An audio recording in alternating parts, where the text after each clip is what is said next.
దేవుని బిడ్డలారా, దీపవృక్షానికి సంబంధించిన విషయాలన్నీ కూడా నిర్గమాకాండము 25వ అధ్యాయంలో మీకు తేటగా ఉన్నాయి. వాటిని ఇప్పుడు చదవనవసరం లేదు, కానీ ఒక వచనాన్ని చదవండి చాలు. ఒక వచనం చదవండి చాలు.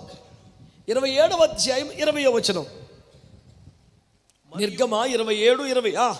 మరియు దీపము నిత్యము వెలుగుచున్నట్లు ప్రదీపమునకు దంచి తీసిన అచ్చము ఒలీవల నూనె తేవలనని ఇశ్రాయేలుకు ఆజ్ఞాపించుము.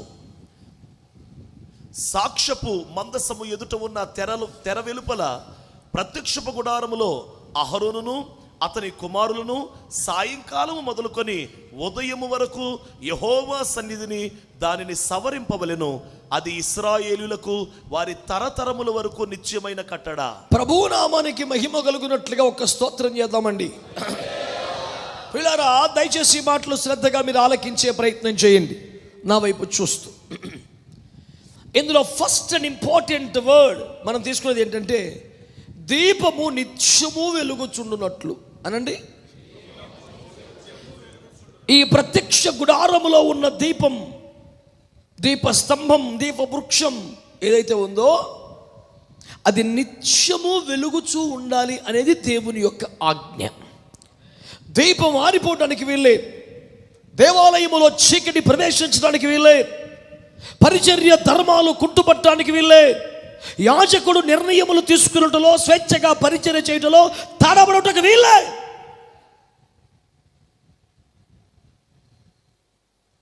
ఇరవై 30 లక్షల మంది ప్రజానీకాన్ని భయంకరమైన అరణ్యములోనే, ఎడారిలోనే అడుగులు తడబడనివ్వకుండా నడిపించినటువంటి అగ్ని స్తంభాన్ని బట్టి మనము దేవుణ్ణి గణపరుస్తున్నాం కదా. అరణ్యములో నడయాడిన బిడ్డలకే అడుగులు తడబడకపోతే పరిశుద్ధ స్థలములో చేయు యాజకుడు తడబడితే ఎట్లా జరుగుతుంది సేవ? సాధారణ ప్రజానీకం అడవిలోనే తడబడలేదే. ఓ పిలువబడ్డ దైవజనుడా, ప్రతిష్ట కలిగిన సేవకుడా, సమర్పణలోకి వచ్చిన లేవీయుడా, మహిమగల దేవుని సేవలో ప్రవేశపెట్టబడ్డకు కృప పొందినటువంటి భాగ్యవంతుడా, యెహోవా పరిశుద్ధతను, ఇశ్రాయేలు ప్రజలటువంటి భారములను మోయుచున్నటువంటి ఒక భారభరితమైనటువంటి యాజకుడా, నీ అడుగులు తడబడకూడదే. నీవు తూలిపడగా యెహోవా పరిశుద్ధుడు అనబడిన పాగా నేల రాలకూడదే.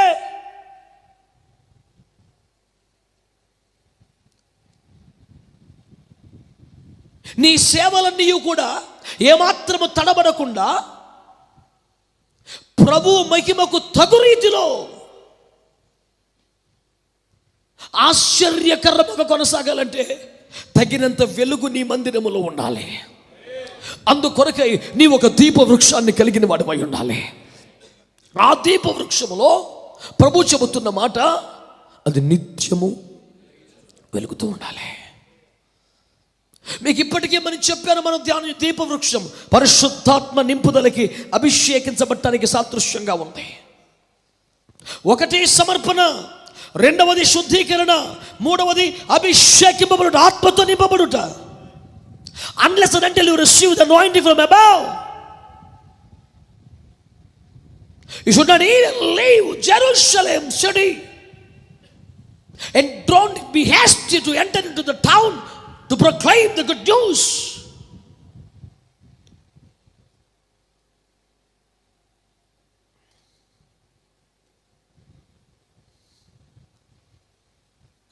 పరిశుద్ధాత్మతో నింపబడే వరకు యెరూషలేమును వదిలి వెళ్ళపెట్టకండి అన్న ఆజ్ఞ పొందిన వారు ఎవరు? అపోస్తలులు.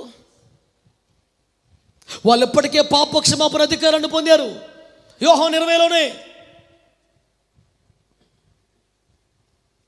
వారు అప్పటికే సమాధానమును కలిగించు పరిశుద్ధాత్మను పొందారు. 20లోనే మత్తయి 16లోనే పరలోక రాజ్యపు తాళపు చెవులు పొందారు.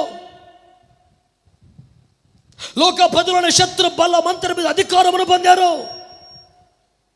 మత్తయి 10 ప్రారంభంలోనే అపోస్తలులు అనే పేరును పొందారు. కనీసం 3.5 సంవత్సరాలుగా మహిమ కలిగిన సేవలో ప్రత్యక్ష సాక్షులు గెత్సేమనే తోటలోను, రూపాంతర కొండ మీద మహిమగల అనుభవాలకు ప్రత్యక్ష సాక్షులు, పాలిభాగస్తులు.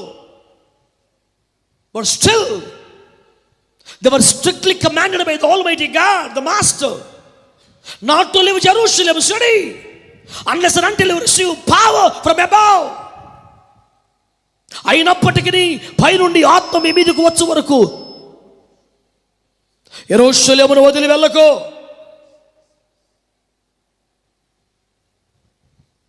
And I'm sorry to say that this is not the commandment of the Pentecostal people, but for the disciples and all the apostles. ఈ ఆజ్ఞ పెంతెకొస్తు వారికి ఇచ్చింది కాదే. అసలు పెంతెకొస్తు అంటారు కానండి, పెంతెకొస్తు రోజున పండగకు వచ్చిన యెరూషలేముకి 120 మంది వచ్చారు. ఆ పండగకి కొత్త రకం మద్యం తాగారా ఏంటా మాటలు అని కామెంట్ చేసిన వారు కూడా పెంతెకొస్తు పండుగ చేసుకోవడానికి యెరూషలేముకి వచ్చిన వారే కదా. ఆయా ప్రాంతం నుంచి యూదులందరూ వచ్చేస్తారు పెంతెకొస్తు పండగకి. అదే పండగకు వచ్చిన వాళ్ళు కొందరు తిరణాల్లో, జాతరలో పైన కూర్చొని తింటున్నారు, తిరుగుతున్నారు, ఎంజాయ్ చేస్తున్నారు. ఆ పండగ పేరు మీద వచ్చిన వాళ్ళను ఒక 120 మంది కూర్చొని ప్రార్థన చేసుకుంటున్నారు.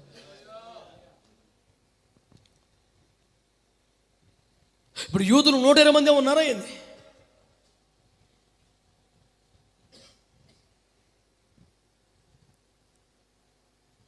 లేక 120 మంది మాత్రం పెంతెకొస్తు పండుగను ఆచరిస్తారు, మిగతా ప్రజలు పెంతెకొస్తును పాటించలేదా? మిగతా వాళ్ళందరికీ పెంతెకొస్తు పండుగ అంటే అందరం కలుసుకుని ఒక రోజు సరదాగా చుట్టాలు కలుసుకోవచ్చు, పండగకి అందరూ వస్తాం, జాతర. ఈ బ్యాచ్ ఒక 120 మంది మాత్రం ఆ సెలబ్రేషన్లో లేరు. Hi, hello, good morning, how you doing, ఈ బ్యాచ్లో లేరు. 120 మంది మాత్రం వాగ్దానం మీద మనసు కలిగిన వారు, జనముల్లోంచి పక్కకు రాగలిగిన వారు, పండగ పూట కూడా ఉపవాసం ఉండగలిగిన వారు, గదిలో తలుపులు వేసుకోగలిగిన వారు, అన్నపానములను వైరాగ్యముతో పక్కన పెట్టగలిగిన వారు, ప్రభువు తిరిగి మాట్లాడు వరకు, అనుగ్రహించు వరకు, అభిషేకించు వరకు ఉపవాసం మానని, ప్రార్థన ఆపని, మోకాళ్ళు దగ్గని, కన్నీరు ఆగని ఒక రోషము కలిగిన గుంపు. వాక్యం వినడానికి చాలా మంది వస్తారు sir. The number is not important. Of course we are not crazy of the numbers and all. అరే 500 మంది కళ్ళారా చూశారు మేఘం మీద వెళ్ళిపోవటం. ఏ రీతిగా వెళ్ళాడు ఆ రీతిగా వస్తాడు, వెళ్ళి ప్రార్థన చేసుకోమంటే అలాగే అని చెప్పి 380 మంది ఇంటికి వెళ్ళి పడుకున్నారండి. ఆ మహిమను చూసి కూడా దుష్టులు ధర్మక్షేత్రములో ఉన్నను మార్పు చెందరు అనే మాట గుర్తొస్తుంది అప్పుడప్పుడు.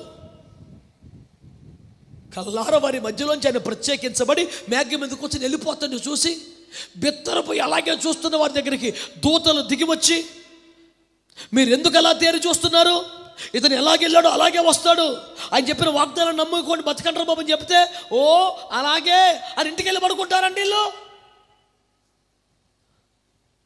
ఒక మహిమ కలిగిన ఉపదేశం విన్నాక నీ స్పందన ఏంటి? ఒక ఆచరణాత్మకమైన క్రమాలు విన్న తర్వాత నీ ప్రతిస్పందన ఏంటి? దేవుడే నీతో డీల్ చేసిన తర్వాత నీ రెస్పాన్స్ ఏంటి?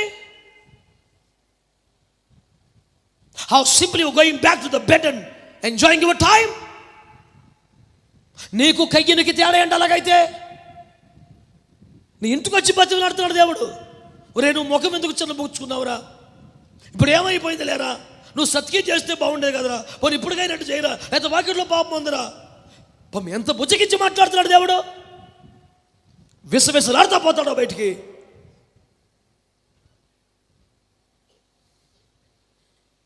నీతో మాట్లాడడానికి నీకు ప్రమాదం రాబోతున్నా, నువ్వు తెలివి తక్కువ నిర్ణయాలు తీసుకుంటావని, నువ్వు కోపిస్తుడు, అసూయపరుడు అని అర్పణ అంగీకరింపబడిన పరిశుద్ధిని కూడా పక్కన పెట్టి నీతో మాట్లాడుతున్నాడు. హేబెల్తో మాట్లాడలేదు, ఇంకా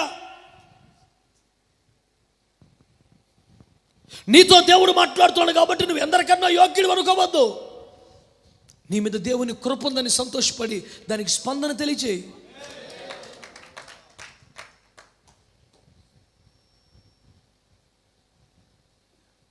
ఒక్కసారి స్వరం వినబడితే ఇక రెచ్చిపోవడమే, ఒక్క దర్శనం కనపడితే అతిశయించడమే. మార్పు చెందడానికి కాదా? అది సమర్పించుకోవటం కోసం కాదా? అప్పగించుకోవటం కోసం కాదా? అనుసరించడం కోసం కాదా? ఆయా స్థానములలో ఆధిక్యతను ప్రదర్శించుటకు నువ్వు చెప్పుకునే మాటలు అవి.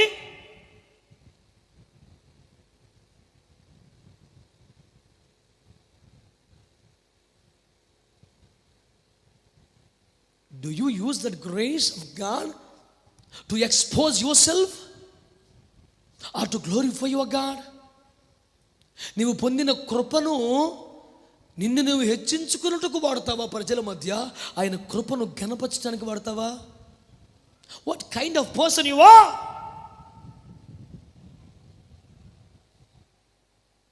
దేవాలయంలో చీకటి రావడానికి వీళ్ళే, పరిశుద్ధ స్థలములో తడబాటుకు వీళ్ళే. దీపము నిత్యము వెలగాలి, ప్రకాశము నానాటికి దేదీప్యమానమైపోతూ ఉండాలి.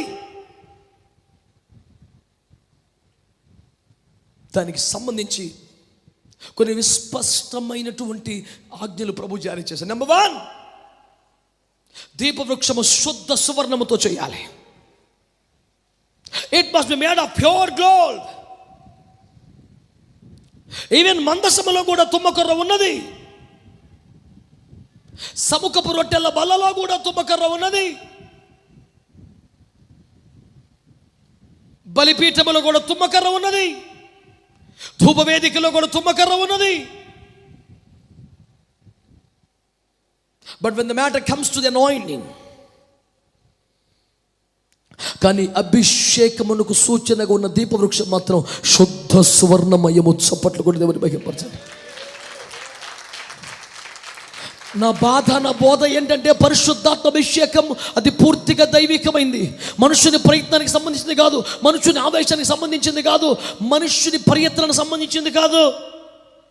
నువ్వు నూతన భాషలో మాట్లాడాలి అనే ఆశ కలిగి ఉండటం దైవికమైందే, తప్పులేదు. కానీ నూతన భాషలో నువ్వు సొంతంగా ప్రాక్టీస్ చేయటం is not at all acceptable. ఈ మాట ఎందుకు చెప్పాల్సి వస్తుంది?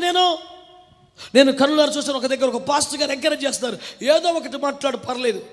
నేను కొత్తలో పిచ్చి పిచ్చి మాటలు కూడా మాట్లాడేవాడిని. అట్లాగే మాట్లాడుతూ ఉంటే ప్రభు డెవలప్ చేస్తారు. ప్రభు డెవలప్ చేయదలుచుకుంటే నీ సపోర్ట్ అవసరం లేదు.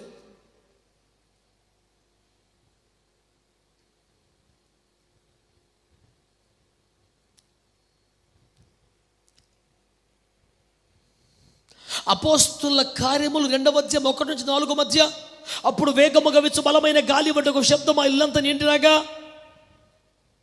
అగ్ని జ్వాలలుగా విభాగింపబడినట్లుగా వారికి కనపడి వారిలో ఒక్కొక్కరి మీద వ్రాలగా అందరూ ఆత్మతో నిండిన వారై ఆ ఆత్మ వారికి వాక్శక్తిని అనుగ్రహించిన కొలది అన్య భాషలతో మాట్లాడసాగని. వాక్శక్తి అన్య భాషలు ఎవరిచ్చారు? లోపల నిండిన ఆత్మ, బయట నిలిచిన ఒక వ్యక్తి కాదు. Yes, it is a language, but cannot be taught by a person in this world. అది ఒక భాష అన్నమాట నిజమే, కానీ మనుషుడు నేర్పగలిగే భాష కాదు.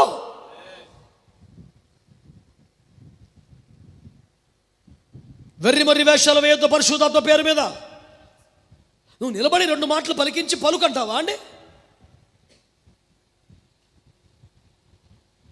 పిచ్చి ప్రయత్నం చేయొద్దని మనవి చేస్తున్నాను.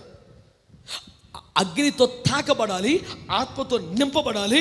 ఆ ఆత్మ వాక్శక్తిగా నీ గిన్నె నుండి పొర్లి బయటకు రావాలి. It's purely made of gold. ఇందులో తుమ్మకర్ర లేదు. ఇది పూర్తిగా దైవికమైనది. మానవ ప్రయత్నం, మానవ ప్రేమ ఇందులో ఉండదు. ఆత్మ మూలముగా పలకాలి. నీలో నుంచి ఆత్మ మాట్లాడాలి. నీ ప్రమేయం ఉండడానికి లేదు. అది ఒక దర్శనమైన, ప్రవచనమైన, వివేచన అయినా నీకున్న అవగాహనను జోడించి ఒకరికి ప్రవచన తెలివితో చెప్తే మంచిది కాదు. ఒక చోట చూశాను, ఇప్పుడు అందరూ కాసేపు భాషలో మాట్లాడుతున్నారు, ఓకే మాట్లాడేశారు. ఆ తర్వాత ఇప్పుడు అందరూ ప్రవచనాలు చెప్పండి అంటే చెబుతా ఉన్నారు. ఏం చిన్నపిల్లల స్కూల్ ఆ రైమ్స్ అప్ చెప్తావు నువ్వు?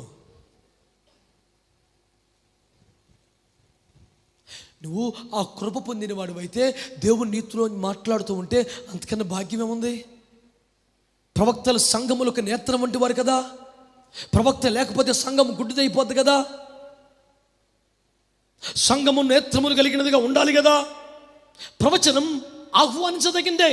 అందుకే 1 కొరింథీ 14 ప్రారంభంలో ప్రవచన వరమును ఆసక్తిగా అపేక్షించమని చెప్పబడింది కూడా. 10,000 భాషలు మాట్లాడటం కంటే 10 మాటలు 5 మాటలు ప్రవచనం చెబితే మేలన్నాడు. కానీ నీ ఆలోచన, నీ ప్రేరేపణ, నీ ఆశ, నీ ప్రేమ ప్రవచనం అవ్వదు. ప్రభు మాట ప్రవచనం అవుతుంది.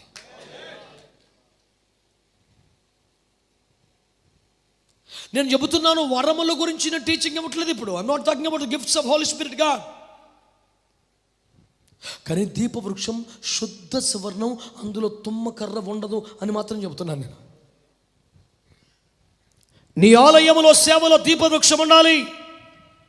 నీ సేవలో క్రమంలో 3వ వరము పరిశుద్ధాత్మాభిషేకం. ఈ దీపవృక్షము శుద్ధ సువర్ణమయమై ఉండాలండి.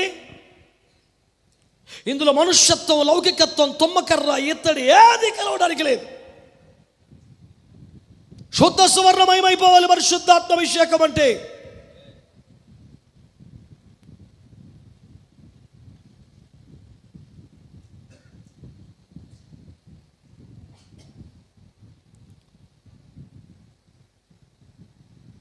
నీ శరీరమునకు తావులేని, శరీర ప్రమేయము లేని,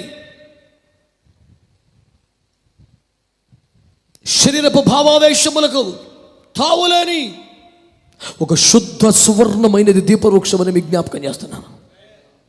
అంత ప్యూర్గా ఉండాలి పరిశుద్ధాత్మాభిషేకం అంటే.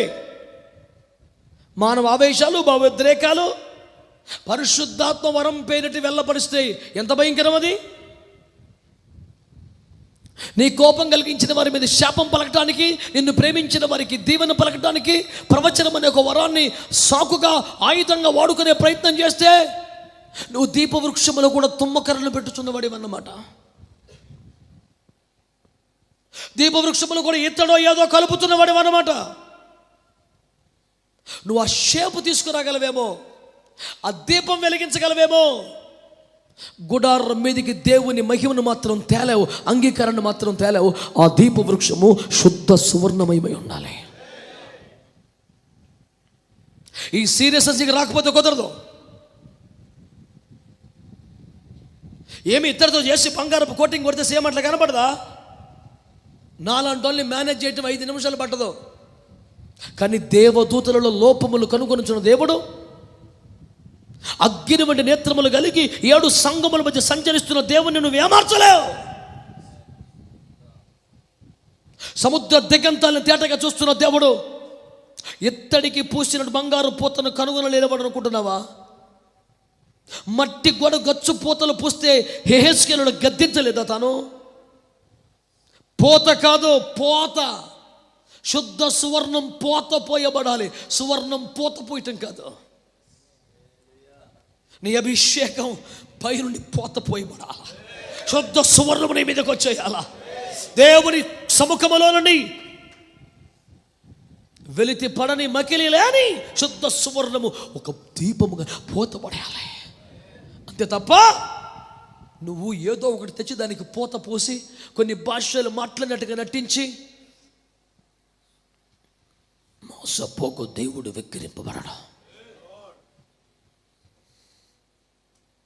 God will not be mocked.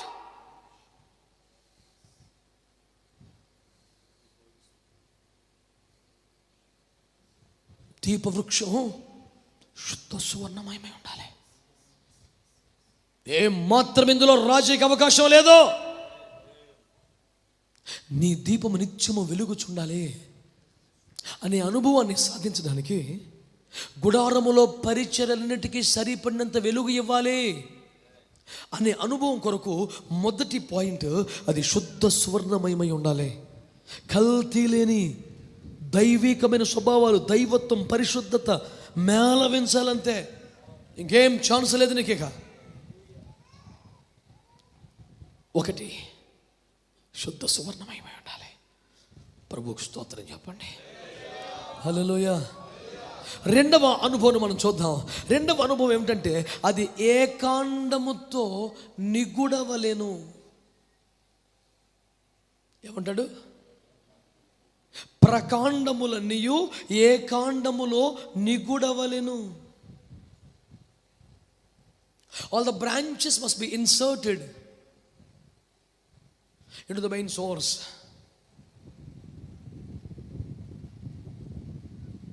చూడండి, ఏ కాండం ఉన్నది అది మన ప్రభు అయిన యేసుక్రీస్తు వారికి సాదృశ్యమైతే, ఈ ప్రకాండములు, ఈ శాఖలు ఉన్నాయే, ఇవన్నీ మనం. ఈ దీపం వెలగాల, నూనె పొయ్యాలా, ఒత్తి పెట్టాలా, ఇదంతా తర్వాత. ముందు ఇన్సర్ట్ అవ్వాలి పర్ఫెక్ట్గా. ఆ దీపం యొక్క ఏ కాండం మధ్యలో ఉందే కాండం, దాని పేరు మన యేసయ్య. ఇప్పుడు ఆ యేసయ్య ఏమంటున్నాడు? ప్రకాండములుగా మనల్ని ఏం చేస్తున్నాడట? దానిలో నిగుడవలెను. దానిలో నిగుడవలెను అంటే ప్రకాండములు తయారు చేసి దాన్ని ఇందులో ఇన్సర్ట్ చేస్తాడు. ఆ గ్రూలో కరెక్ట్గా అమర్చుతాడు, దాంట్లో కరెక్ట్గా సెట్ చేస్తాడు, ఫిక్స్ చేస్తాడు. మొదటిది అది శుద్ధ సువర్ణం. అందులో మానవ వ్యవహారం, భౌతిక విషయం, ప్రాపంచిక పరిస్థితులు లేవు, పూర్తిగా దైవికం, పరిశుద్ధం. రెండవది ఏ కాండములో చక్కగా నువ్వు అమర్చబడాలి, క్రీస్తులో సరిగా అంటుకట్టబడాలి. అంటే నీ రూట్స్ క్రీస్తులో పర్ఫెక్ట్గా లేకుండా నువ్వేదో అత్త మాట్లాడేసి నేను కూడా దేవుడు నన్ను అభిషేకించడని నువ్వు మోసపోతావు, కానీ ఎవరిని మోసం చేయలేవు.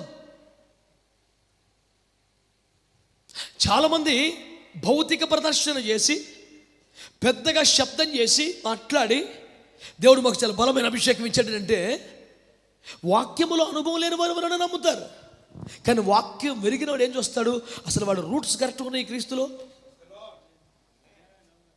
చూస్తాడు. వాక్యం కలిగినోడు. నీ సాక్ష్యం మంచిగా లేదు. ఈ రోజున పెంతెకోస్తు పేరు మీద పరిశుద్ధాత్మ అనుభవాలు బయట ఎక్కువగా ఎందుకు వెక్కిరించబడుతున్నాయి? బయట వారి సాక్ష్యం మంచిగా లేకనే కదా. పరిశుద్ధాత్మను దూషించే ధైర్యం ఎవడుకుంది? వీళ్ళు ఇక్కడ ఒక రకంగా బయట ఒక రకంగా ఉంటే ఇదేనా పరిశుద్ధాత్మ అనే ధైర్యం వాళ్ళకి వస్తుంది.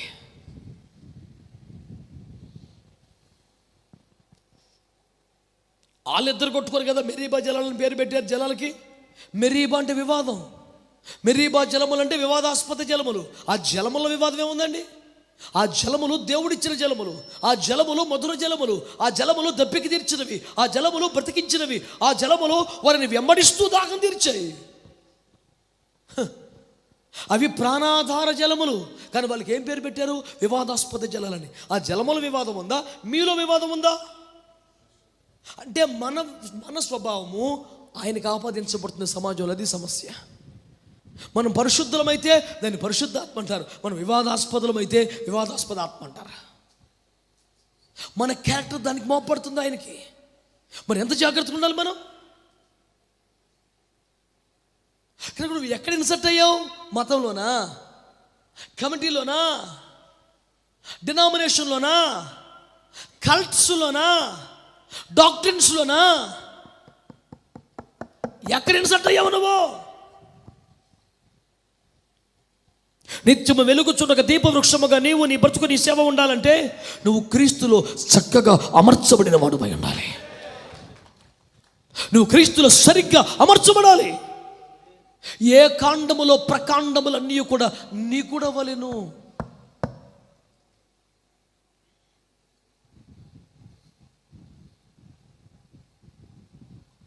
Do you have that assurance in your life? నీ జీవితంలో ఆ నిశ్చయిత నీకుందా? నేను పర్ఫెక్ట్గా ఇన్సర్ట్ అయ్యానయ్యా అని చెప్పగలవా?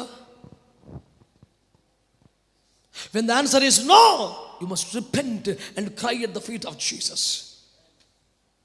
జవాబు కాదయ్యా, నేను సరిగ్గా ఇన్సర్ట్ అవ్వలేదయ్యా అంటే నువ్వు ఇక ప్రసంగం చేసే పాయింట్ కాదు, పశ్చాత్తాప ప్రార్థన చేసుకోవాలి. ఇప్పుడు కడగబడే కృప పొందాలి, సరిగి అమర్చబడిన అనుభవానికి రావాలి. ఆ తర్వాత నీ దీపం ఆలయ సేవలన్నిటికీ ఆధారంగా మారిపోద్ది. పగలు రాత్రి వ్యత్యాసం లేకుండా యాజకులు సేవ చేయటకు నీ వెలుగు ఆలంబనగా మారిపోద్ది. అంతటి కృపను పొందినట్లుగా మొదట నువ్వు ఏ కాండములో సరిగ్గా అమర్చబడుటకు నువ్వు బాగా ప్రయత్నం చేయి. నువ్వు క్రీస్తులో బాగా కుదురుకున్నావా? నీ మూలాలు కరెక్ట్గా ప్రభువులో సెట్ అయినాయా? ఇంకా నీ మూలాలు, నీ వేర్లు అటు ఇటు పోతున్నాయా? నీ సోర్స్ ఎక్కడా? నీకు ఊపిరి ఎక్కడి నుంచి వస్తుంది? జీవం ఎక్కడి నుంచి వస్తుంది? ఈ కాండమునికే ఉంటే ఇందులోంచే జీవం రావాలి.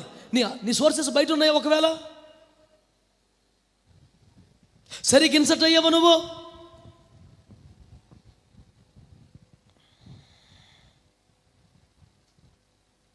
యథార్థంగా చెప్పాలి ఈ మాట నువ్వు. అందుకని బాప్తిస్మ అనుభవాన్ని కూడా నీళ్ళలోకి పొందినంత ఈజీగా తేల్చలేదు అక్కడ. గలతీ పత్రిక 3:27 క్రీస్తులోనికి బాప్తిస్మం పొందిన మీరు అన్నాడు. మనం బాప్తిస్మం పొందటమే ఎవరిలోకి పొందామట? ఒక మాట చెప్పనే ఉన్నాను, నీళ్ళలో ముంచి లేపితేనే బాప్తిస్మం అంటున్నాం. రాస్య భక్తులారా, ఒకసారి ఆలోచించండి. నీళ్ళలో ముంచి లేపితేనేగా బాప్తిస్మం అంటున్నాం మనం. మాట్లాడరే, చిలకరింపిన బాప్తిస్మం అంటున్నావా? జెండా కింద ప్రమాణాన్ని బాప్తిస్మం అంటున్నావా? నీళ్ళలో ఒక మునక మునిసి వేస్తేనేగా బాప్తిస్మం అంటున్నావు. ఇప్పుడు నీళ్ళల్లో ముంచి లెగిస్తేనే బాప్తిస్మం అయితే ప్రభు ఏమన్నాడు? క్రీస్తులోనికి బాప్తిస్మం అంటే నువ్వు ఎందులో మునగాలి? ఇప్పుడు చెప్పు, ఎందులో మునగాలి? దాన్ని ఏమంటారు తెలుసా? 100% ఇన్వాల్వ్ అయిపోవటం. ఆ పిచ్చి పట్టడాన్ని అలా అంటారు. ఉదాహరణ చెప్పనా? ఒకడు పొద్దుగోకల ప్యాకెట్ ఆడతాను అనుకోండి, వీడు అందులో మునిగిపోయాడేక. పొద్దుగోకలో తాగుతాడు అనుకో, ఇక్కడ అందులో మునిగిపోయాడు. అస్తమాటు రాజకీయం తిరుగుతున్నాడు అనుకోండి, నువ్వు పొద్దుగోకలు ఎడు తిరుగుతుంటావో అందులో మునిగినట్లు లెక్క. ఆమేన్. ఇప్పుడు మన పాయింట్ ఏంటి? క్రీస్తులోనికి బాప్తిసం. నువ్వన్నావు, నీకు ఆ పిచ్చి పట్టుకుంది అసలు. పొద్దుగోకల దేవుడు, ప్రభు, ప్రార్థన, వాక్యం, ఆరాధన, అవసరార్థం అప్పుడప్పుడు ప్రార్థన చేసుకుంటున్నావా? నిద్ర పట్టకపోతే బైబిల్ చదువుకోవటం, బైబిల్ ఎత్తే ప్రార్థన చేయటం, హుషారుగుంటే స్తుతి ఆరాధన చేయటం, ఖాళీగుంటే చర్చికి వెళ్ళటం, వీళ్ళందరూ ఎట్లా పరలోకానికి వస్తారు సార్? నో. నువ్వు కరెక్ట్గా ముందు నీ మూలాలు క్రీస్తులో సెట్ అయినా లేవా? కాబట్టి తండ్రి మహిమల క్రీస్తు మృతుల్లోంచి ఎలాగో లేపబడ్డాడు, అలాగే మనము కూడా క్రీస్తు ఒక నూతన జీవము గల వారమే నడుచుకున్నట్లు బాప్తిస్మం వల్ల ఆయన మరణములోనికి పాతి పెట్టబడుచున్నాం. That's what baptism is. మునిగి లేచిపోవడం కాదు. అట్లాగే పరిశుద్ధాత్మ బాప్తిస్మం గురించి ఏమన్నాడు? నేను మీకు నీళ్ళలో బాప్తిస్మం ఇస్తున్నాను, ఆయన వచ్చి పరిశుద్ధాత్మలో అగ్నితోను బాప్తిస్మం ఇస్తాడు. 3:11 మత్తయి సువార్త. చెప్పాడా లేదా? ఎవరు మాట్లాడలే. చెప్పాడా లేదా? ఇప్పుడు నీళ్ళలో బాప్తిస్మం అంటే ఏంటి? ముంచి లేపటమా లేదా చిలకరింపటమా? చెప్పాలి, చెప్పాలి. మరి ఆత్మలో బాప్తిస్మం అంటే అర్థమైంది పాయింట్? ఆత్మ అనే ఒక నదిలో కూడా నువ్వు మునగలిగా. నా పాయింట్ మీకు అర్థమైందా?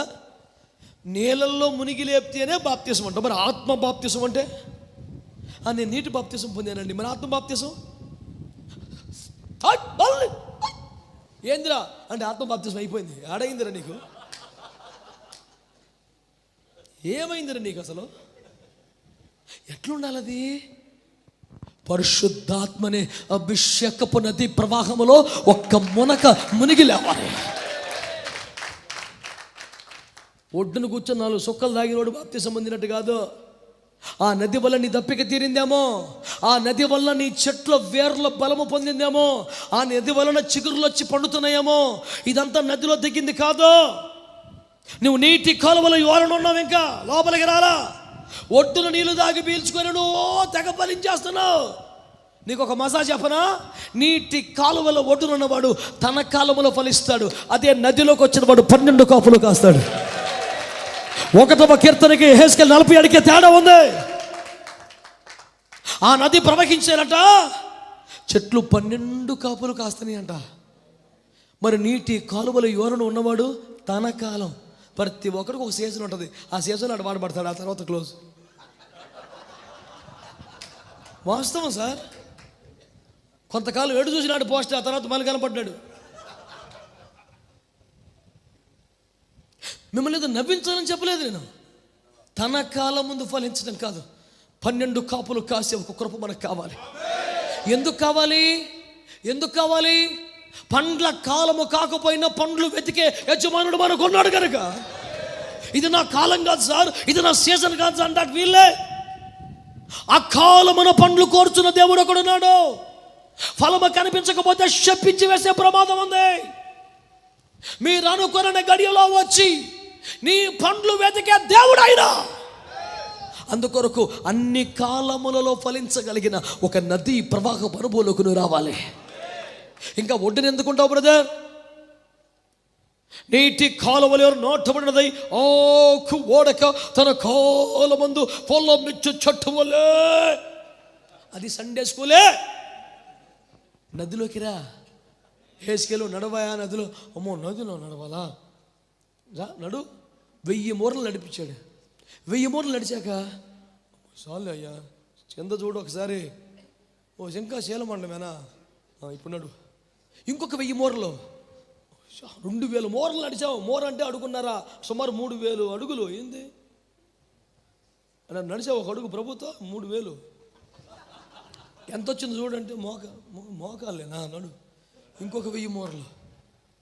నదిలో నడవాలి నాన్న, ఒడ్డును నడిచేది కాదురా అయ్యా, ఒడ్డును నడిచేది కాదు. ఆహా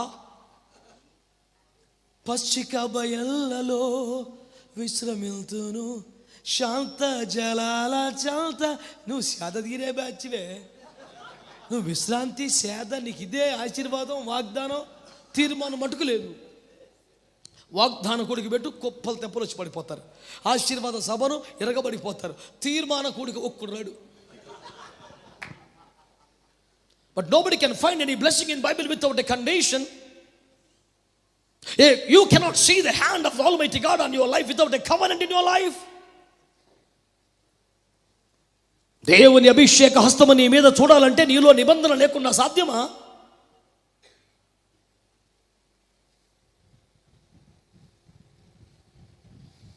Kindly check out how strongly you have been rooted into Christ. క్రీస్తులో ఎంతగా నువ్వు వేళ్ళు అనుకున్నావో చూడు ఒకసారి. కరెక్ట్గా ఇన్సర్ట్ అవ్వాలి. ఇక ఓడబిక్తే రాకూడదు. ఎవడు తీలేని పరిస్థితి. కరువైన, ఖడ్గమైన, వస్త్రహీనతను, ఉపద్రవమైన క్రీస్తు ప్రేమ నుండి మనల్ని ఒకసారి ఇన్సర్ట్ అయితే అంత కరెక్ట్గా ఉంటుంది. ఇన్సర్ట్ అవ్వకపోతే ఒక అమ్మాయి గులాబీ పువ్వు పట్టుకొస్తే కథం, ఒక అబ్బాయి గ్రీటింగ్ కార్డు వేస్తే కథం, కొంచెం కాస్ట్లీ సంబంధం వస్తే నాశనం అయిపోయే సమర్పణ. సరైన ఫండింగ్ దొరికితే సిద్ధాంతం బాయే, బోర్డు మారే, పేరు మారే. ఏంటంటే ప్రభు ద్వారం తెరిచాడు. ప్రభు తెరిచిన ద్వారం సమర్పణ పోకూడదండి.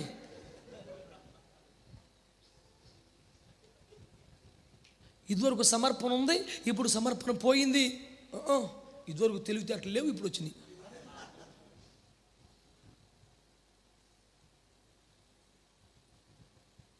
ఏది వితిద్దత కోసుకుంటావు? తమాషా చేయొద్దు, తమాషా చేయొద్దు. ఇది ప్రభు మాట అండి. ప్రకాండములన్నీ పర్ఫెక్ట్గా ఏ కాండములో ఒక్కొక్క ప్రకాండం ఒక్కొక్క సేవకుడు అనుకో, ఒక్కొక్క ప్రకాండం ఒక్కొక్క విశ్వాసం అనుకో, ఏదో అనుకో. ఒక మాట చెప్పనా? అన్ని ప్రకాండములు ఒకే కొలత కలిగి ఉన్నాయా? ఉండవు. ఎందుకని? ఇక్కడ ప్రకాండం ఎంత ఉంటుంది, ఇక్కడ ప్రకారం ఎంత ఉంటుంది, ఇక్కడ ప్రకాండం ఎంత ఉంటుంది. అవునా కదా? మినిమం కదా, కామన్ కదా. ఆలోచించండి. ఇప్పుడు అన్నిటి కొలత ఒకటేనా? కానీ అన్నీ ఉండే ఎత్తు మాత్రం ఒకటే.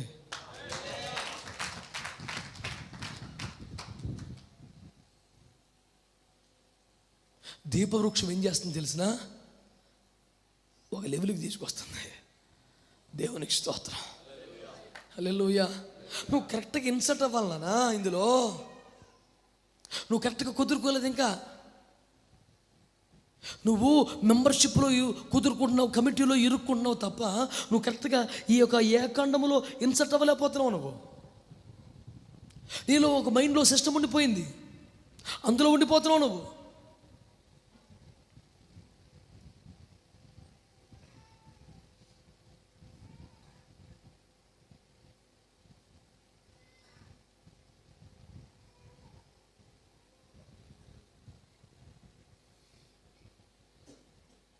ఈ రోజున అభిషేకం గురించి, ప్రభావంతో వాడబట్టడం గురించి ఆలోచిస్తున్నావేమో. మొదట క్రీస్తులో సరిగ్గా ఇన్సర్ట్ అవ్వటం గురించి ఆలోచించు. మరెవడు లాగి వేయలేనంతగా క్రీస్తులో నువ్వు నాటబడిపోయావా? ఒక సంస్థ లాగగలదా బయటికి? ఆలోచించుకో, ఒకసారి చెక్ చేసుకో. ఒక 50 లక్షల ఆఫర్ వస్తే వెళ్తావా? పేర్లు చెప్పడానికి నాకు అర్హత లేదు, కానీ ఒక ప్రముఖ దైవజనుడు పూర్తిగా విగ్రహారంతో సమానమైన క్యాథలిక్ మూమెంట్లోకి వెళ్ళిపోలేదా? వారి కాలి గోటికి సరిపోను నేను. అంత గొప్ప దైవజనుడు, వేల సంఘాలు కట్టిన దైవజనుడు.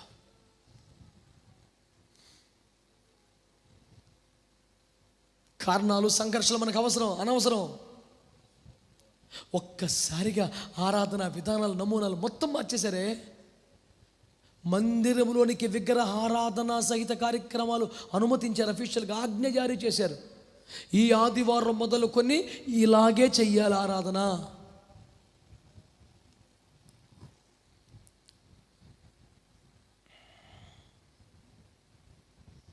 ఇది తగునా నీకు దైవజనుడా? దావీదు లాంటి అడవి పిల్లగాళ్ళ మేము ఏడుస్తున్నాం, అయ్యయ్యో బలాఢ్యులు కూలిపోయారని. అందుకని మేమేం చేయగలం? మేమేం ప్రొఫెషనల్స్ కాదే. మేము నిలబడితే భుజములు మొదలుకొని పైకి కనిపించే ఎత్తరలం కాదే. మేము ప్రారంభం నుండి సైన్యంలో యుద్ధాలు చేసి అలవాటు ఉన్న వాళ్ళం కాదే. మేము ఎక్కడో అడవిలో తండ్రి మందని కాసుకుంటున్నాం. మేము మాకేం తెలుసు?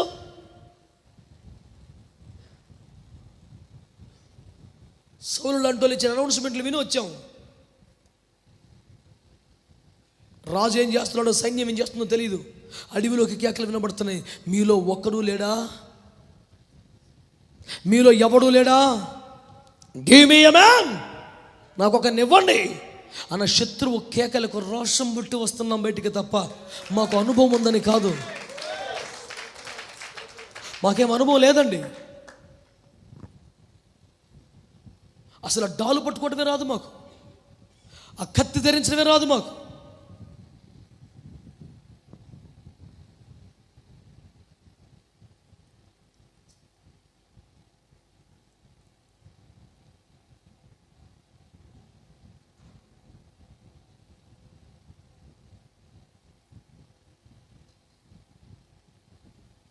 సరైన ఏర్పాట్లోకి మనం రావాలి. ఒకటి శుద్ధ సువర్ణమై ఉండాలి. 2 ఏ కాండములు ప్రకాండములు సరిగ్గా అమర్చబడాలి, నిగుడవాలి. 3వ మాట ప్రకాండములు ఏ కాండముతో సమానముగా ఉండాలి. చప్పట్లు కొట్టి స్తోత్రం చెప్పండి దేవునికి. ఎంత కృప, ఎంత కృప, ఎంత కృప అండి. ఏ కాండం ఎవరు? యేసయ్య. ప్రకాండములు ఎవరు? నీవు నేను. నిన్ను నన్ను దేవుడు ఏమన్నాడంటే, మీరు ఏ కాండముతో సమానముగా ఉండవలను. బాబోయ్, this is too much lord. నేను దీన్ని అంగీకరించలేకపోతున్నాను. అవును, ఆయన దురవగాహమైనటువంటి దేవుడు, మనం అర్థం చేసుకోవడానికి మించిన దేవుడు. ఆయన అంటున్నాడు, ప్రకాండముల నీవు ఏ కాండముతో సమానంగా ఉండాలి. కనీసం నీ సంఘ బిడ్డలు నీతో సమానంగా ఉంటే నువ్వు కొంచెం ఇబ్బంది పడతావు. సేమ్ నీలాగే వర్షిప్ చేసేస్తే, నీలాగే ప్రార్థన నడిపించేసాడు అనుకో, వీడేందిరా ఎసరు పెట్టారు ఉన్నాడు కొంపకే, తొక్కేయాలని అర్జెంటుగా. ఏంట్రా ఎక్కువ రెచ్చిపోతున్నాడు, తగ్గో, తొక్కి పారేయటమే. యథార్థంగా ఆలోచించండి. ప్రకాండములు ఏ కాండముతో సమానం ఉంటాను, నీవే ఏ కాండమైతే ప్రకాండములను హర్షించగలవా, తొక్కివేయుదువా? మరియమ్మ కృప పొందింది. సర్వోన్నతుని శక్తి మరియమ్మను కమ్ముకుంది. వాక్యము పరిశుద్ధాత్మ వల్ల గర్భంలోనికి ప్రవేశించేశాడు. లోక రక్షకునికి తల్లిగా ఉండబోతుంది. ఈ విషయం ఎలిజబెత్ దగ్గరికి వచ్చినప్పుడు ఎలిజబెత్ కుళ్ళుకుందండి. ఎలిజబెత్ అంటది, ఎలిజబెత్ ఎవరో మరియమ్మ వాళ్ళ పాస్టర్ అమ్మ, ఆ సంఘంలో బిడ్డ మరియమ్మ. ఈమెకేం ఇంకా కొత్తగా గర్భం తెరబడి 6వ మాసంలో ఉంది. ఈ పిల్లకు కూడా గర్భం వచ్చిందంటే అది పెద్ద ఛాలెంజ్తో కూడా విషయం. అసలు విషయం ఏంటి? దేవుని వాక్యము లోక రక్షకుడు గర్భంలోకి వచ్చాడు, పరిశుద్ధాత్మను ఆవరించింది. అలాంటి పిల్ల తన విశ్వాసాన్ని బలపరచుకోవడానికి గబ్రియేలు ఉపదేశం ప్రోత్సాహం మేరకు ఎలిజబెత్ దగ్గరికి వస్తే, ఏంటి పిల్ల, ఏంటి ఈ మధ్య కొంచెం అలవాటు చేస్తున్నా? ఆత్మను పొందగా రెచ్చిపోవటం కాదు, నడిపింపులో ఉండో వెనకరా కదా. మరియమ్మను చూసి ఎలిజబెత్ అంటది, నా ప్రభు యొక్క తల్లి నా వద్దకు వచ్చిన నాకు ఎలాగో తటస్థించింది. What a quality, what a quality! అది పాస్టర్ అంటే, అది ఆత్మీయ తల్లి అంటే. నీ బిడ్డలు నీకన్నా విశేషణ కృపను పొంది అభిషేకం పొందితే మనస్సులో కూడా బాధపడవా నువ్వు? హృదయపూర్వకంగా నీ ఆత్మీయ బిడ్డనే నీ సభలో ప్రసంగికుడిగా వాడుకోగలవా? నీ వల్ల కాదు. ఆడు ప్రపంచాన్ని జయించి వచ్చిన నీ దగ్గర మట్టుకు వెనకాల కూర్చోవాలి, నీకు దశమే వాళ్ళు కొంచెం ఎక్కువ తక్కువ మాట్లాడితే తొక్కి పారేస్తావాడిని. ఎందుకంటే మన మీదకి వచ్చింది సౌలాత్మ కదా. మరి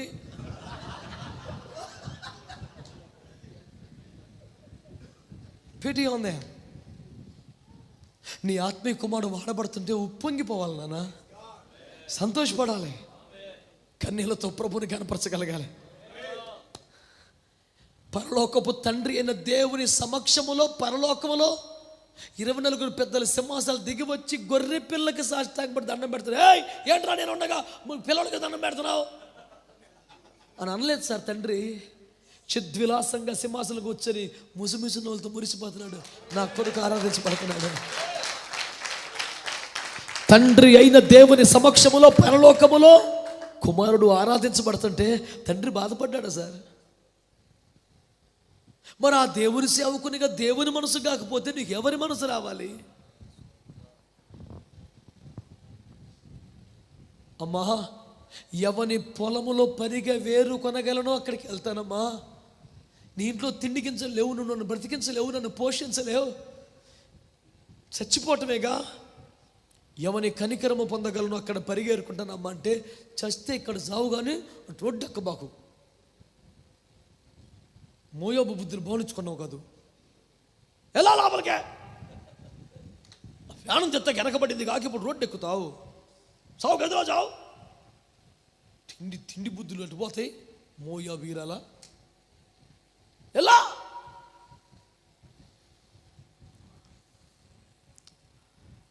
ఇది పాసిబిలిటీ ఉన్న వ్యవహార శైలి. కానీ అయ్యమంటది, నా కుమారి ఇల్లు బిడ్డ, నువ్వు ఆత్మలో ఎదుగుతున్నావు, నీకు ఆకలి పెరిగింది, నీ ఆకలి తీర్చగలంత మేత నా దగ్గర లేదు. ఎవరి పొలంలో ఉంటుందో ఏ కాపరి పంపగలరు సార్ విశ్వాసని? ఆ వ్యక్తి ఆకలిని గమనించి వీడి రేంజ్కి నేను సరిపోవట్లేదు అని పంపగలవా? ఆల్మోస్ట్గా అంతవరకు నమ్మకం ఉండు. మన రెఫరెన్స్లు మనకు ఉంటాయిగా, పెట్టి కొడితే ఆడు అభివృద్ధి ఆగిపోతుంది దెబ్బకి.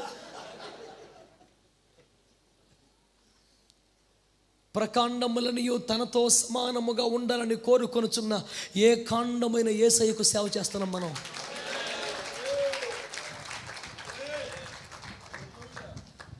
నీవు నీ సంఘ బిడ్డల్ని విశ్వాసుల్ని నీతో సమానమైన అభిషేకమును పొంది వాడబట్టకు నీ వేదికపై నీ పక్కన కూర్చోబెట్టుకోవడానికి ఇబ్బంది పడతావేమో నాకు తెలీదు, కానీ నిన్ను తనతో సమానంగా ఉంచుకోవడానికి మాత్రం యేసయ్య ఇష్టపడుతున్నాడు. సేమ్ హైట్లో రావాలి. ఈ విషయాలన్నీ కూడా సేవకులు ఎక్కువగా మనసు పెట్టరు. మొన్న యెరూషలేము వెళ్ళిన ట్రిప్పులో మా దైవజనులు చాలామంది దీపవృక్షాలు కొన్నారు. తెగ్గొనేసారు దీపవృక్షాలు. అన్నిట్లో ఉన్న లోపం ఏంటి తెలిసిన, మధ్యలో ఏకాండమది మాత్రం పైకి ఎత్తుగా ఉంటుంది దీపం, మిగతా 6 ఒక మెట్టు కిందకు ఉంటాయి. చితగ్గొనేసారు మన వాళ్ళందరూ. నాకెంత ఆశ్చర్యం, అదే కనీసం బైబిల్ ఎప్పుడు చదవరా ఇల్లు? ప్రకాండములను ఏకాండం, నేను చెప్పింది నిజమా కదా? ఈ తమ్ముడు వచ్చాడు అడగండి మీరు కావాలంటే. అట్లా భలే ఉందే ముద్దు కానీ కొనేసి బ్యాగులో పెడుతుంటే నాకు ఆశ్చర్యం. అరే నువ్వు ఎట్లా కొంటావు? అది లేఖనానికి వ్యతిరేకం కదా. ప్రకాండముల నీవు ఏకాండముతో సమానంగా ఉండాలి. అది ప్రాథమిక ఉపదేశం బైబిల్లో. మధ్యలో హైట్ పెట్టి ఎన్ని కింద పెట్టి కింద కొన్ని స్టార్లు పెట్టి ఎక్కడి ఎన్ని ఉపదేశం ఎక్కలేదు నీకు అసలు. వద్దు గూగుల్ ఉపదేశం అంటమే ఓకదంపుడు మాటలు తప్ప ఉపదేశం ఏడా? సీరియస్గా తీసుకోవాలి సార్ ఇవన్నీ. ప్రభు మనసుకు వ్యతిరేకం కదా. ప్రకాండములని ఏకాండంతో సమానంగా ఉండాల్సిందే.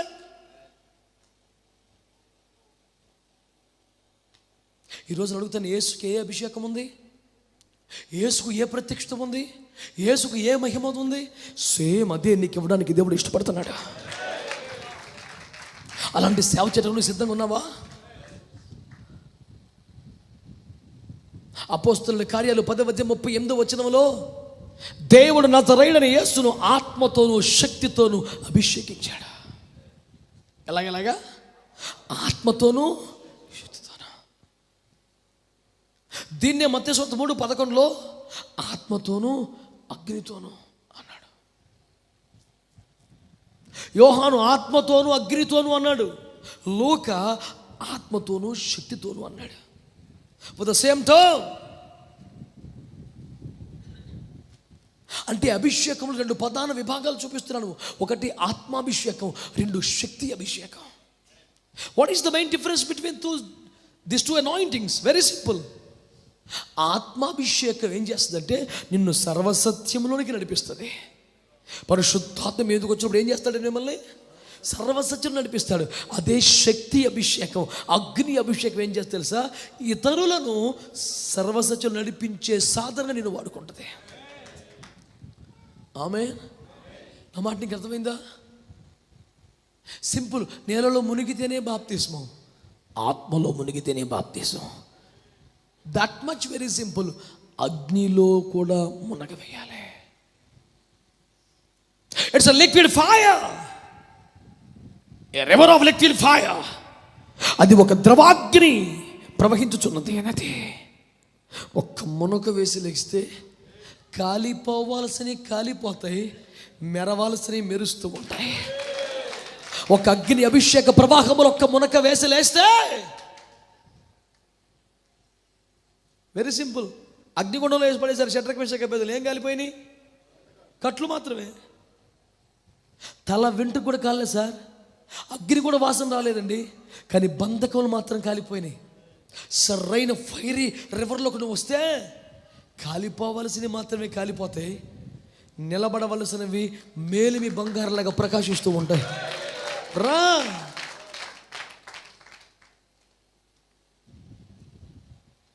ప్రకాండములను ఏకాండముతో యేసు ప్రభు క్వాలిటీ, యేసు ప్రభు సమర్పణ, యేసు ప్రభు పరిచర్య, యేసు ప్రభు ఉపదేశం, యేసు ప్రభు అభిషేకం, యేసు ప్రభు మరణం, యేసు ప్రభు పునరుద్ధానం, యేసు ప్రభులకు ఎత్తపట్టం అన్నీ సమానంగా ఉండాలి. సుమా నువ్వేమంటావు? యేసయ్య చూసావా ఎట్లా తగ్గించుకున్నాడు? ఆయన ప్రభువు కదండి. యేసయ్య చూసి ఎట్లా సేవ చేశాడు? ఆయన ప్రభువు కదండి. నటిస్తున్నావు, నువ్వు అర్థం కానట్టు నీకు తెలుసు. వద్దు, మోసం చేసుకోవద్దు. యేసు లాంటి సేవ మనం చేయాల్సిందే. యేసయ్య 3.5 సంవత్సరాల సేవకి 30 సంవత్సరాల పరిచయం చేశాడు. హలో, మహాదేవుడు, మహిమగల దేవుడు, అఖిల బ్రహ్మాండమును జరాచర జగత్తును పుట్టించిన దేవుడు 30 సంవత్సరాలు చెక్కలు తవ్వటం, మేకులు కొట్టడం ఈ అవసరమా ప్రభువుకి? వడ్రంగి పనులు పరిచయం చేయడానికి అవసరమా? పరిచర్య చేయకుండా రెడీమేడ్గా పాస్టర్ అయిపోవాలని తలంపు ప్రజలకు ఉంది వాళ్ళ. మోషే 40 సంవత్సరాలు పరిచర్య చేయలేదా? యెహోషువ 40 సంవత్సరాలు పరిచర్య చేయలేదా? ఎలీషా పరిచర్య చేయలేదా? అపోస్తులు 3.5 సంవత్సరాలు వెనకాల తిరగలేదా? రక్షణ అనుభవంలో పౌలు కన్నా సీనియర్ అయినప్పటికీ తిమోతి పరిచర్య చేయలేదా? ఒక తండ్రి కుమారుడు ఎలాగూ సేవ చేయనో అలాగూ తిమోతి నాకు చేశాడండి పౌలు గారి ఫిలిప్పీ పత్రిక 2వ అధ్యాయంలో సాక్ష్యం చెప్పలేదా?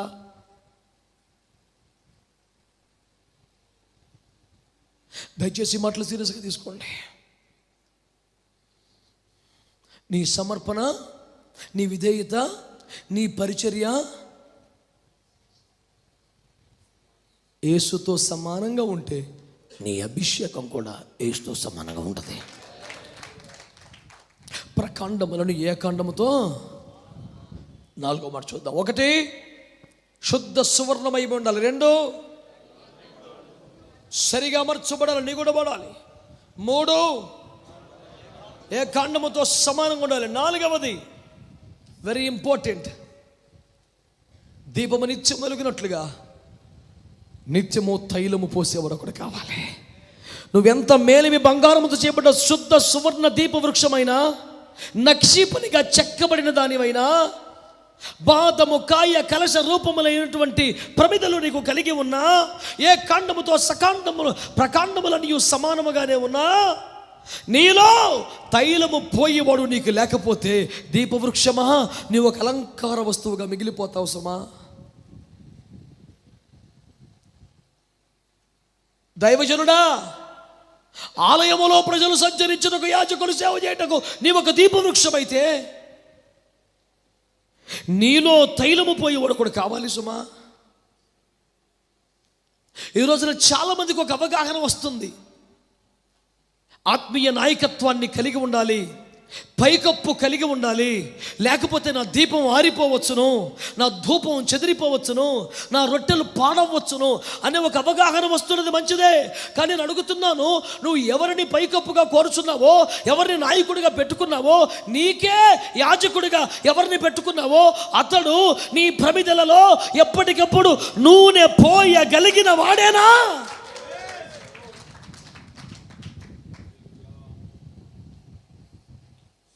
లేకపోతే నీకేం ప్రయోజనం?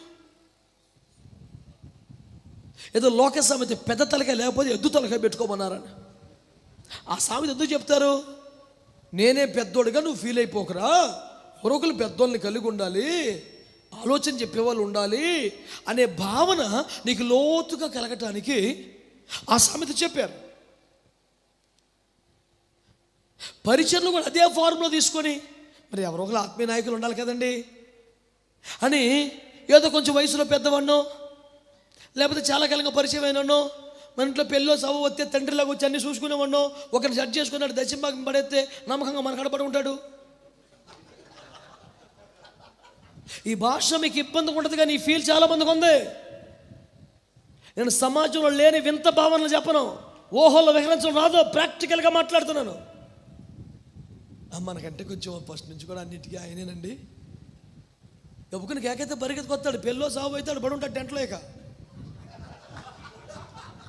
వాస్తవం సార్ నేను మాట్లాడేది. మరి ఎందుకు సార్ అలాంటి వాడికి ఇచ్చుకుంటే మనకి ఏమన్నా పొద్దున ఇది ఫీలు. నీ దీపములో నూనె పోయగలిగిన వాడు కావాలి. ఎప్పటికప్పుడు నేను గమనించుకొని కొంచెం నూనె తగ్గుతుంది అనిపిస్తే పరిగెత్తుకొచ్చి నూనె పోసేవాడు కావాలి నీకు. ఎందుకు ఊరక లేకపోతే వేస్ట్గా. ఆత్మలో మోకరిస్తే, కళ్ళు మూసుకుంటే, చూస్తే ఆ దీపం కొడికెట్టినట్టుగా కనిపిస్తూ ఉంటే, బిడ్డా నీ ప్రదీపములన్నీ సమానంగా మండట్లేదురా, ఒకసారి చెక్ చేసుకో అన్న దర్శనము కలిగిన దైవజనుడు కావాలి. నువ్వు ఒక్క పాట పాడే లోపు, 5 నిమిషాలు మాట్లాడే లోపు, ప్రార్థన చేసే లోపు తైలము తగ్గిందో లేదో చూడగలిగిన వాడు ఒకటి కావాలి.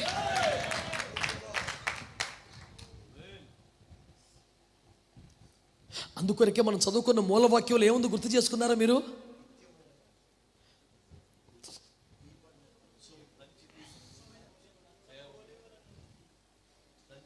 దంచి అచ్చవమైన ఒలీవ నూనె కావాలి గనుక యాజకుడు ఏం చేయాలి? కాదు, ఇది సొంత పదం. కానీ అక్కడ ఏముంది తెలుసా? సాయంకాలం మొదలుకొని ఉదయం వరకు దాన్ని సవరిస్తూ ఉండాలి. అంటే ఎవడో తన దీపములో నూనె తగ్గకుండానట్లు, తనకు అప్పగింపబడ్డ దీపం ఆరిపోకుండానట్లు రాత్రులు నిద్రను త్యాగం చేయగలిగిన ఒక సేవకుడు కావాలి.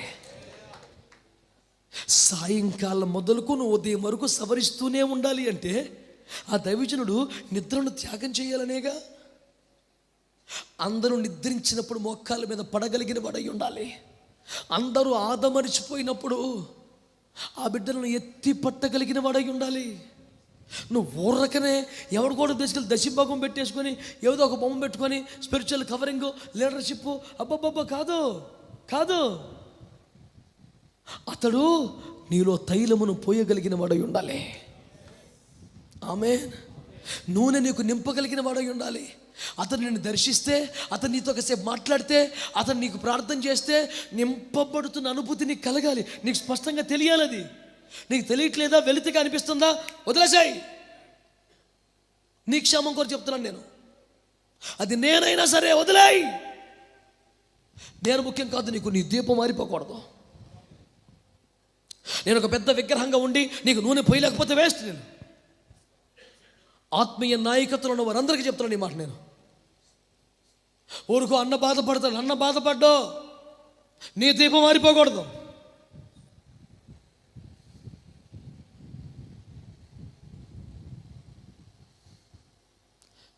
ఒక ఆత్మీయ నాయకుడు ఎందుకు త్యాగాలు కలిగి ఉండాలి? ఎందుకు తను నిర్లక్ష్య పెట్టుకోవాలి? ఎందుకు అన్నపానములను, నిద్రను, ఆరోగ్యమును నిర్లక్ష్యం చేయాలి?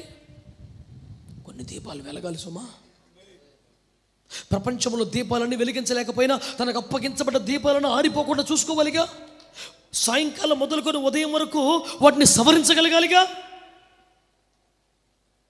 నీ దీపము నిత్యం వెలగాలంటే మొదటిది శుద్ధ సువర్ణమై ఉండాలి.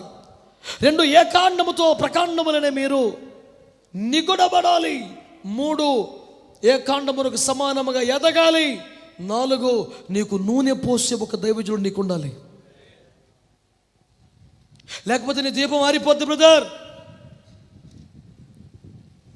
ఎప్పుడు అకస్మాత్తుగా నీ దీపం ఆరిపోద్ది. నీది శుద్ధ సువర్ణమే సుమా, అందులో లోపం లేదు. కానీ నువ్వేం చేస్తావు? నీకు నూనె పోసేవాడు లేకపోతే, ఒక సరైన ఆత్మీయ నాయకుడు లేకపోతే నీ పరిస్థితి ఎలా ఉంటుంది? దీపవృక్షం తానే నూనె తెచ్చుకోలేదే. నీవు శుద్ధ సువర్ణమైన దీపవృక్షం, దీపస్తంభం, కానీ నీకు నూనె పోసే దిక్కు లేదు. రోడ్డు పక్కది అంజూరమే, తోటలో అది అంజూరమే.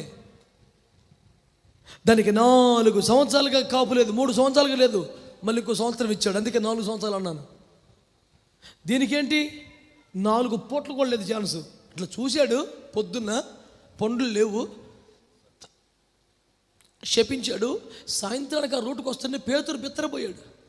ప్రభువా, ఇది నిజముగా ఎండిపోయిన ఉత్తుత్తిగా అనుకున్నావు? నిజముగా ఎండిపోద్దండి. అది అంజూరమే, ఇది అంజూరమే. దానికి వరుసగా 3 సంవత్సరాలకు వదిలేసావు. దీన్ని ఎందుకు వదల్లా? దానికి అడ్డం పడి ఏడిచేప్పుడు ఒకడు ఉన్నాడు అక్కడ. దీనికి ఎవడో లేడు, రోడ్డు పక్కది. నువ్వు ఒక నడిపింపులో లేవు, నువ్వు ఒక సహవాసంలో లేవు, నువ్వు రోడ్డు పక్కన అంజూరం. రెప్పపోట్లు నీ మీదకి ఒకరితో వచ్చేస్తే నీకు అడ్డుపడేవాడెవడో, నీ గొడుగు పట్టేవాడెవడో, నీకు పడి ఏడ్చేవాడెవడో వచ్చి పడిపోతు ఒకరితో. సాయంత్రానికి వేర్ల కాడికి ఎండిపోయిందంటది.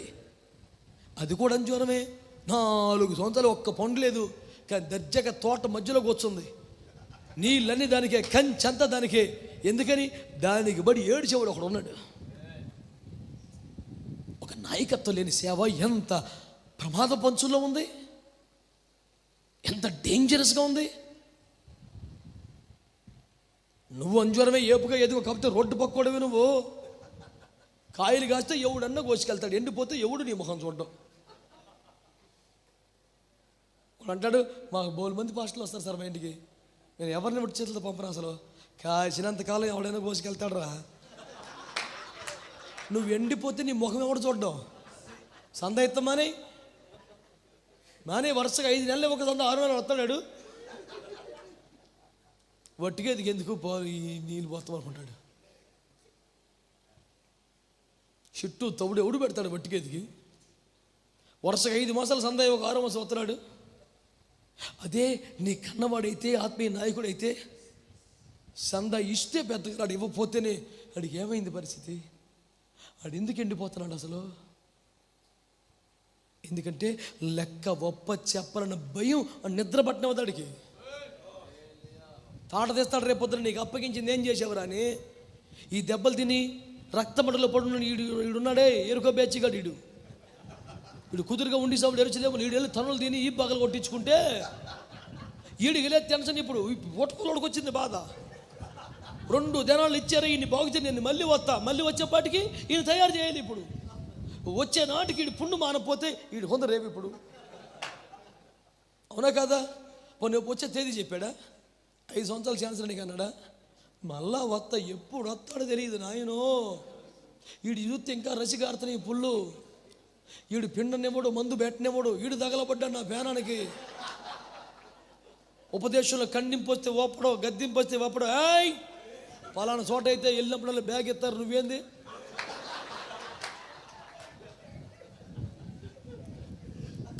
మరి అయ్యగారు మీ దృష్టికి వచ్చిన లేదు మాకు తెలియదు. మేము ఏడ సెమినార్ పెట్టినా ఏమి ఇస్తారు? మరి ఇదేందిరా? నీకు గ్యాలం వేసేవాడు కావాలి, ఎరబెట్టి పట్టుకుపోతాడు మొత్తం వాడి పేరు మీద రాసిన దాన్ని నిద్రపోడు. జాగ్రత్త. ఏజ్ రక్తం ఏజ్ అర్థం చేసుకో. ఏదో సరదా కాదండి మినిస్ట్రీ.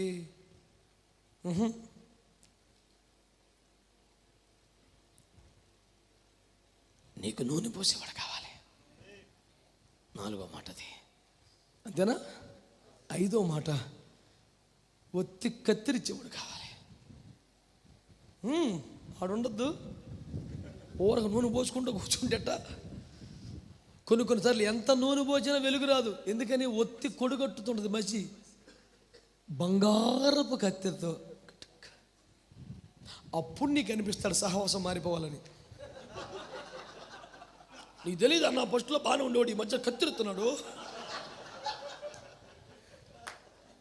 అసలు ఇదివరకు ఎప్పుడు వచ్చినా ఫస్ట్ పాట నాకు ఇచ్చేవాడు, పాట నాకు ఇచ్చేవాడు. ఈ మధ్య కత్తిరెత్తున్నాడు అన్న. అంటే నూనె పోసినోడు కత్తిరితే ఏందిరా తప్పు? తెలుగులో సామెత ఏంటి? పెట్టేవాడు కొట్టినా తప్పులేదని. చెప్పండి. పెట్టేవాడు 10 ముద్దలు పెట్టాము, తిన్నాం. మరి కొంచెం అటు ఇటు చూస్తుంటే ఒకటి తప్పేముంది? పెట్టేవాడు కొట్టినా తప్పు, నూనె పోసేవాడు కత్తిరించినా. ఆమేన్. నీకు ఉపదేశం నేర్పేవాడు, నీకు ఆత్మ సంబంధమైన విత్తేవాడు, నీ కొరకు నిద్రలేని రాత్రులు గలిపేవాడు, నీవు నింపబడాలని గోల పెట్టేవాడు, నువ్వు బలహీన పడుతుంటే నీకు అడ్డుపడి ఈ ఒక్కసారి నీకు ఆగుబాబు అని ఉగ్రతకు అడ్డుపడి గొడ్డలికి అడ్డుపడి ఆపేవాడు. నీ కొమ్మలు కత్తిరిస్తే తప్ప, నీ ఒత్తును కత్తిరిస్తే తప్ప అసలు కత్తిరించగలిగిన వాడిన నాయకుడు. అసలు ఆ చేతిలో కత్తెర ఉందా? అసలు నువ్వు అప్పగించుకున్నావా? For all such reasons you need to have a spiritual leader. ఇలాంటి కారణాలన్నిటి కోసం నీకు ఒక ఆత్మీయ నాయకుడు ఉండాలి. అప్పుడప్పుడు కత్తిరించకపోతే బహుగా ఫలించలేం మనం. నడిపింపులో ఉన్న సేవకులు మీరు అడగండి, చెప్తారు నిర్మోహమాటం కత్తిరించి పారేస్తాను. ఆ క్షణానికి వాళ్ళు గతుక్కుమంటది, అన్నంత కఠినంగా మాట్లాడేసేయండి అనిపిస్తుంది. మరి కత్తిరించినప్పుడు అనిపించకపోతే కత్తిరించినట్టు కాదని, మాయ చేసినట్టే. లాగి పెట్టి కొట్టాక నొప్పి తగులుతుందంటే మరి నొప్పి రావాలనే కొట్టింది, లేకపోతే మాయ చేసినట్టే కదా. అమ్మా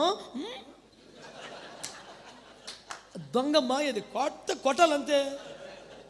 గోప గుయ్యమన్నా మొత్తగిరిపోద్ది రక్తం ఇచ్చి. చెప్పండి గట్టిగా స్తోత్రం. హల్లెలూయా. నేను నూనె పోసి ఉండకపోతే కొట్టే హక్కు నాకు లేదు. నేను నూనె పోసి ఉండకపోతే కత్తిరించే హక్కు నాకు లేదు. నా దగ్గర నూనె పాత్ర లేకపోతే బంగారపు కత్తెర ఉండదు.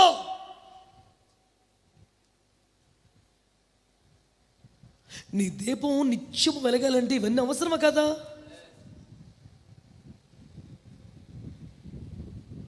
ఒక్కొక్క అంశం మీద సుదీర్ఘ ఉపదేశం చేయొచ్చు. ఒక దైవజనుడు తన ఆత్మీయ నడిపింపులు ఉన్నవారే ఎలాగో నూనె పోస్తాడు?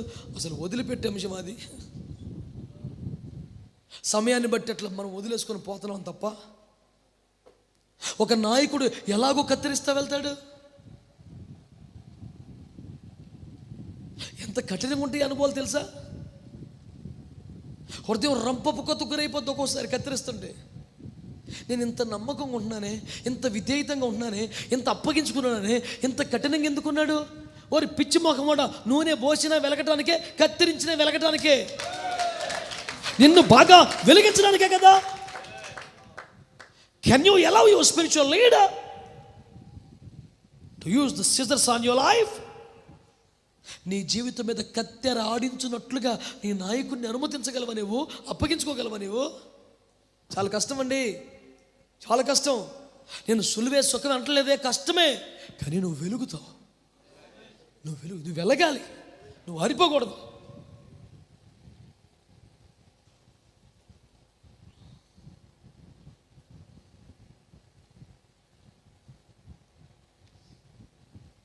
శుద్ధ సువర్ణమయమై ఉండాలి.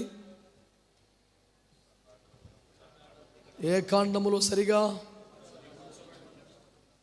ఏ కాండముతో సమానముగా నూనె పోయేవాడు, కత్తిరించువాడు ఇట్టివాడే 6వ పాయింట్ పైకప్పై ఉండాలి.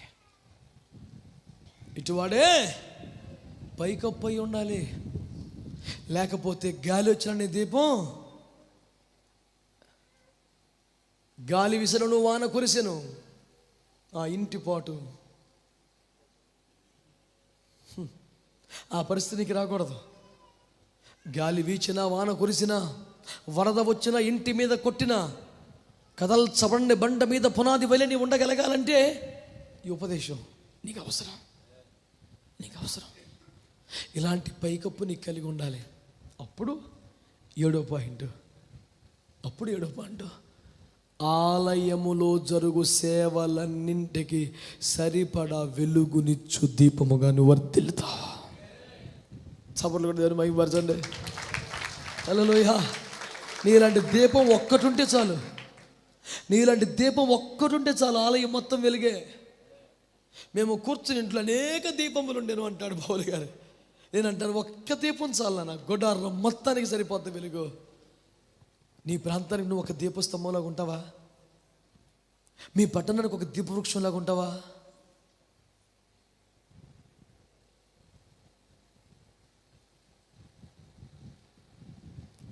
పైకప్పు గురించి 3 మాటలు చెప్పాను కనుక ఈ చోట రాసుకోండి. 7వ పాయింట్ ప్లేస్లో ఈ వెలిగించబడ్డ దీపం మంచము కింద, కొంచెం కింద పెట్టుకోవద్దు అని రాసుకోండి. 7వ పాయింట్ ఏమి రాసుకుంటారు? నూనె పోయాలి, కత్తిరించాలి అనేది నాయకత్వానికి సంబంధించిన వచనాలే కనుక 7వ మాట ఏమి రాసుకుంటారు? వెలిగించబడ్డ ఈ నీ దీపాన్ని మంచం కింద, కొంచెం కింద పెట్టొద్దు, దీపస్తంభం మీద పెట్టు. ఇక మరుగై ఉండకు, ఇంక దాక్కుని ఉండకు, ఇంకా గానుగ చాటున ఉండకు, ఇంకా బద్రి వృక్ష కింద ఉండకు, ఇంకా రేగి చెట్టు కింద ఉండకు, ఇంకా గుహలో ఉండకు. శిఖరం మీదకి రా, దేవుని నిన్ను వాడుకునే సమయం సమీపించింది. చప్పట్లు కొట్టి గట్టిగా దేవునికి స్తోత్రం చెప్పండి. దేవుని నిన్ను వాడుకోవాలి. నువ్వు ఇంకా మంచం కింద కాదు, కొంచెం కింద కాదు, అనేకులకు వెలుగుచ్చుటకి దీపస్తంభం మీదకి రావాలి.